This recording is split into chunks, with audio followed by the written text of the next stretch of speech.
Bullet ટ્રેનના આધુનિક યુગમાં આજે પણ ગાયકવાડી વારસો જીવંત છે. બિલીમોરાથી વઘઈની હેરિટેજ ટ્રેન તેની સાક્ષી પૂરે છે. નમસ્કાર, હું છું ચંદ્રિકા પુત્ર નિરાલી. તો આવો આ ઐતિહાસિક સફરની વિગતે ચર્ચા કરીએ. નવસારીના બિલીમોરાથી ડાંગના વઘઈ સુધીના 63 કિલોમીટરના અંતરને જોડતી આ નેરોગેજ ટ્રેન ગુજરાતનો જીવંત ઇતિહાસ છે.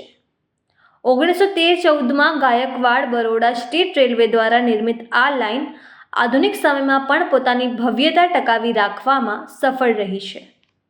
દક્ષિણ ગુજરાતના ગાઢ જંગલોની વચ્ચેથી પસાર થતી આ ટ્રેન મુસાફરોને સદી જૂના એન્જિનિયરિંગ અને પ્રાકૃતિક સૌંદર્યના અદ્ભુત દર્શન કરાવે છે. આ ટ્રેનની લોકપ્રિયતાનો અંદાજ એ વાત પરથી જ લગાવી શકાય છે કે વર્ષ 2023-24માં 28 લાખથી વધુ પ્રવાસીઓએ આ સફરનો આનંદ માણ્યો છે.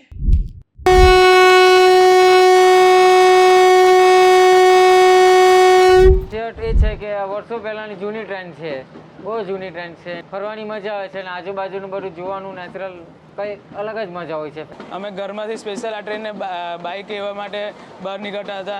આ ટ્રેનમાં ઘણી મજા આવે છે. अपने देश में लगभग 3-4 ऐसे लाइंस हैं नैरो गेज के, उसमें ये बहुत पुराना है. कालका शिमला है, फिर हिमालयन रेंज पे एक चलती है टॉय ट्रेन.